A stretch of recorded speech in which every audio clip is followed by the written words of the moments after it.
नमस्कार, बहुत स्वागत है आपका। आप देख रहे हैं एसडीवी न्यूज, आपके साथ मैं सृष्टि मिश्रा। देखिए, बिहार के जो मनीष कश्यप है, पत्रकार हैं, वो फिलहाल अंदर हैं और उनके खिलाफ कई ऐसी कार्रवाई हुई है और कहा जा रहा है कि उनकी मुश्किलें बढ़ रही हैं। एक तरफ बिहार में जन सैलाब निकला हुआ है मनीष कश्यप के सपोर्ट में, तो वहीं कुछ लोग कह रहे हैं कि चलिए फर्जी वीडियो उन्होंने फैलाई है तो उसके बाबत उन्हें सजा करार दिया जाना चाहिए, सजा सुनाई जानी चाहिए। अब ऐसे में देखिए, बीजेपी नेता कपिल मिश्रा ने एक बहुत बड़ा प्रहार किया है। जी हाँ, अपने ट्विटर हैंडल से उन्होंने ट्वीट करके लिखा है कि इकोसिस्टम वाला पत्रकार होता तो अभी जेल के बाहर होता। बेचारा बिहार का बेटा है, 4-5 दिन यातनाएं सहेगा। बिहार पुलिस ने तो उस पर इतनी बर्बरता की, बिहार सरकार ने तो उस पर इतनी बर्बरता की कि उसको बिहार के बजाय तमिलनाडु शिफ्ट कर दिया गया और ऐसे में वो अब बचेगा नहीं। मतलब कपिल मिश्रा ने कहीं ना कहीं संवेदनाएं व्यक्त की है। अब देखिए, इसका पूरा क्या असर होगा और इसके पीछे वो क्या खुलासे करना चाहते हैं, क्या बताना चाहते हैं, इस बाबत मैं बात करना चाहूंगी। बहुत ही जानकार हैं और पैनी नजर अपनी पत्रकारिता में रखते हैं अजय पत्रकार जी। सर, बहुत स्वागत है आपका पहले तो। और सर, सबसे पहला मेरा सवाल ये है कि इकोसिस्टम वाला पत्रकार, इसके पीछे क्या इशारा? सृष्टि जी, आपने बहुत अच्छा पूछा, बहुत अच्छा सवाल किया और ये बहुत बड़ा मुद्दा भी है जी। देखिए, कपिल मिश्रा ने कहा, तमाम लोगों ने कहा और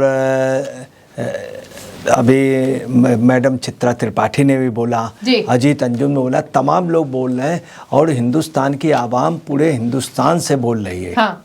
सिर्फ नेता जात के लोग नहीं बोल रहे हैं और जो बड़े प्रशासनिक अधिकारी हैं, बड़े एडवोकेट, इनको भी इसमें बोलना चाहिए। हाँ। हकीकत यह है कि वास्तव में जो इकोसिस्टम उन्होंने यूज़ किया बिल्कुल सही। आतंकी छोड़ दिया जा रहा है जी। और जो एक सामान्य गरीब व्यक्ति है उसको तारीख मिल रही, जो निर्दोष है बिल्कुल वो है, उसको बड़ी मुश्किल में वो भी डेट मिल रही, काफ़ी लंबी डेट मिल रही, उसको डेट पे बुलाया जा रहा। वो आतंकी आराम से, और छूटने के बाद मालाएं पड़ रही उनको। उनके लिए बहुत बड़े बैरिस्टर, पूरी राजनीतिक पार्टियां, अफजल का, कसाब का, और रात को 2 बजे कोर्ट खुलाई जाती है। पूरी जो वो हैं कई पॉलिटिकल पार्टी, कांग्रेस पूरी उसमें ताकत लगा देती है, लॉबी मिलकर काम कर, पूरी लॉबी मिलकर काम कर रही है। और वहीं पे आप देखिए क्या पोजीशन है। तो एक बड़ा वो है। अभी तमिलनाडु में क्या हुआ कि कांग्रेस के एक नेता ने कांग्रेस के हाईकमान के इशारे पे कहा कि हम जज की जीप काट लेंगे और उसके ऊपर कुछ नहीं हुआ, उसके ऊपर एनएसए नहीं लगी। एनएसए किस पे लग गई? उस पे। जबकि एनएसए का सिस्टम ये है कि बाकायदे उसकी एफआईआर होती है, एक आयोग बनाया जाता है, आयोग पूरी रिपोर्ट देता है, रिपोर्ट के बाद जब वो उसमें एफआईआर की जगह चार्जशीट लगाता है, उसके बाद वो पुलिस के तमाम उनके पास जाता है, फिर उसकी हिस्ट्री शीट अगर होती है फिर डीएम के पास जाता है, उसके पास। इन्होंने तुरंत ही फटाफट तमिलनाडु की गवर्नमेंट ने लालू के इशारे पे और नीतीश के इशारे पे ये उसमें एनएसए लगा दी। उसके बाद हाईकोर्ट ने 15 रोज की रिमांड भी दे दी। कायदे से एनएसए में लेने के पहले भी उसको रिमांड, एनएसए को उसको लेना चाहिए। मैं कहीं कुछ नहीं, ये आपको बताना, इकोसिस्टम वाली जो बात कही उन्होंने बिल्कुल कही। मैं जुबेल 6 हत्याएं होती हैं उनके उसमें, और जुबेल को तुरंत छोड़ दिया जाता है। बिल्कुल। कांग्रेस के खेरा जो है 1 घंटे में छूट जाते हैं, बिल्कुल। लोग 6 बजे छूट जाते हैं। हम कहीं जुडिशरी को नहीं कर रहे हैं, मगर जो कपिल ने कहा, कपिल का दर्द यही है। अच्छा, दूसरी बात है कि आपको बताना है कि सीधे बिहार का एक दुर्भाग्य रहा है। बिहार में शुरू से बिहार में क्या रहा, बिहार में वहाँ के जरासंध को भी पूरे देश ने पनपने नहीं दिया। हकीकत ये भगवान कृष्ण का या महाभारत काल का देखा जाए, जरासंध बहुत शक्तिशाली था, कलात तक उसका शासन था, मगर उसका शासन नहीं चलने दिया। इसके पहले सबसे ज़्यादा युद्ध वहीं लड़े गए, सबसे ज़्यादा बिहार के लोग रहे, मगर उनको कहीं पर कोई स्थान नहीं दिया। अंग्रेज़ों के समय वो लूटे गए, उसके बाद जो सरकारें आई सब ने उनको लूटा। राजेंद्र प्रसाद जी जैसा बोल्ड ईमानदार राष्ट्रपति, उनको घर से बाहर कर दिया गया। जो ही रिटायर्ड हुए उसी के दूसरे दिन अब बक्से लेके स्टेशन पे पता चला। जयप्रकाश नारायण जी को इंदिरा गांधी ने इतना डैमेज किया, इतना डैमेज कर दिया कि पूछे नहीं। अब उन्हीं जयप्रकाश नारायण ने हॉस्पिटल में रह करके, बॉम्बे में हॉस्पिटल में रह के पूरी हुकूमत पलट दी। ये बिहार का वो भी है। बिहार के लोग, ललित नारायण मिश्र को इंदिरा गांधी ने इतना प्रताड़ित किया। जो भी वहाँ पे बिहार का आदमी देश के जनहित की बात करेगा, देश के रक्षा की बात करेगा, करप्ट सिस्टम को जो भी उसके अगेंस्ट में जाएगा उस बिहारी का सबसे पहले काम कर दिया जाता है, बिल्कुल मारने का उसका प्रयास।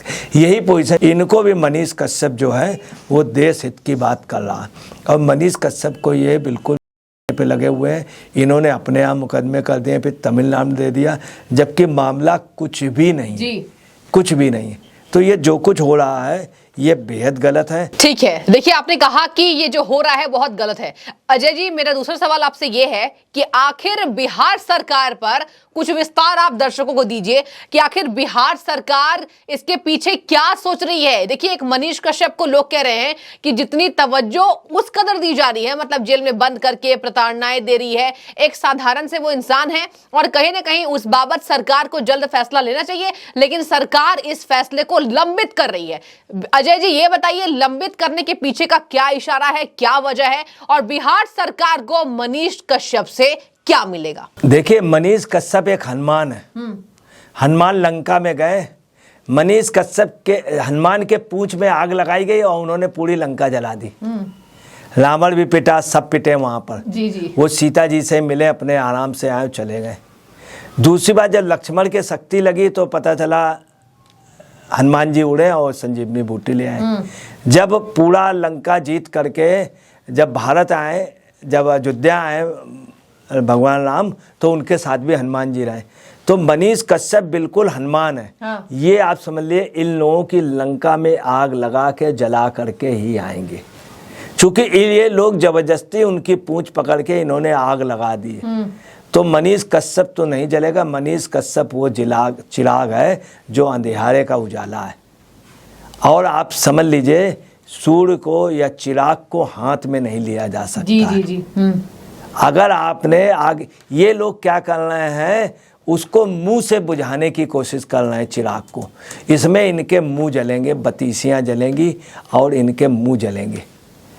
और आपको बता रहे हैं कि हकीकत ये है कि इनकी आवाज़ जो है, मनीष कश्यप एक वहाँ की एक ईमानदारी की, एक भ्रष्ट सिस्टम की विरोध कर रहा है, उसके खिलाफ आवाज़। दूसरी बात आपको बता दें क्या है, ये बिहार का दुर्भाग्य रहा, लालू ने चुन चुन करके कुछ लोगों को बाहर किया।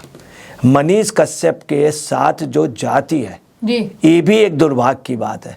वो लोग यूनाइट नहीं है, वो इतने वो हैं कि बिहार से मारे गए, दुत्कारे गए, वहाँ से उनकी ज़मीनें छीन ली गई, अब बिहार से पलायन कर गए, दिल्ली चले गए, बॉम्बे चले गए, कलकत्ते में नौकरी कर रहे हैं, अपना घर बार छोड़ करके। मनीष कश्यप अगर किसी और कास्ट का होता या और किसी मजहब का होता तो मनीष कश्यप का बाल बांका नहीं हो सकता था। वोट बैंक नहीं है उसके पास, हकीकत ये है। अच्छा। और अब बिहार की राजनीति जो हो गई है वो जातिगत बांट दी गई है। उसमें बांटने का अगर सबसे बड़ा योगदान रहा तो कांग्रेस का रहा, दूसरा रहा लालू का। और वहाँ पे इतनी जाति सेनाएं बन गई हैं। इस जाति, जिस जाति को बिलोंग करते हैं, उनकी ना कोई सेना ना कुछ, वो वहाँ पे किसी तरह से जीविकोपार्जन करते हैं। और ये भी एक दुर्भाग्य रहा।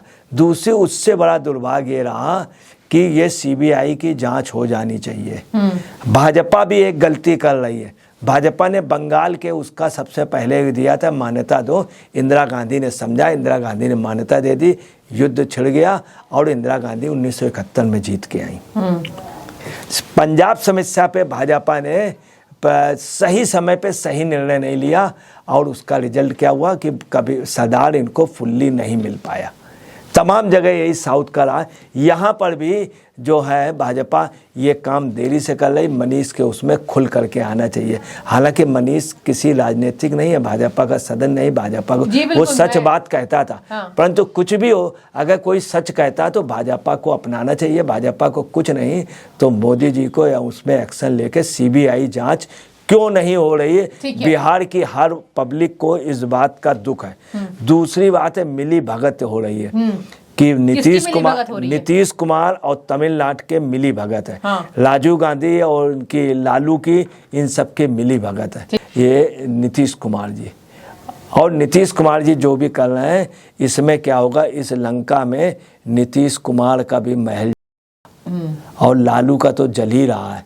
याद रखना, ये चिराग नहीं है, इसको मुंह से फूंक करके बुझा रहे हैं, ये बुझा नहीं पाएंगे। ये आग दावानल है, ये क्रांति की चिंगारी है, ठीक है, जो बिहार से उठी। हमेशा लोकतंत्र की जननी है बिहार, वैशाली लोकतंत्र की जननी है। ठीक है, देखिए कहा जा रहा है अजय जी के द्वारा कि कहीं ना कहीं एक चिंगारी है जो मनीष कश्यप में नजर आती है, और बिहार में कहीं ना कहीं वो पोल खोलते नजर आए, तो इससे नेताओं को इतनी दिक्कत हो गई कि अब मिली भगत तमिलनाडु सरकार के साथ की जा रही है। और ऐसे में अजय जी का दावा है कि कहीं ना कहीं नीतीश कुमार और लालू यादव के गहरे संबंध हैं जो दर्शा रहे हैं। हालांकि आपको बता दें, मनीष कश्यप के सपोर्ट में, मनीष कश्यप के समर्थक उतरे हैं बिहार में।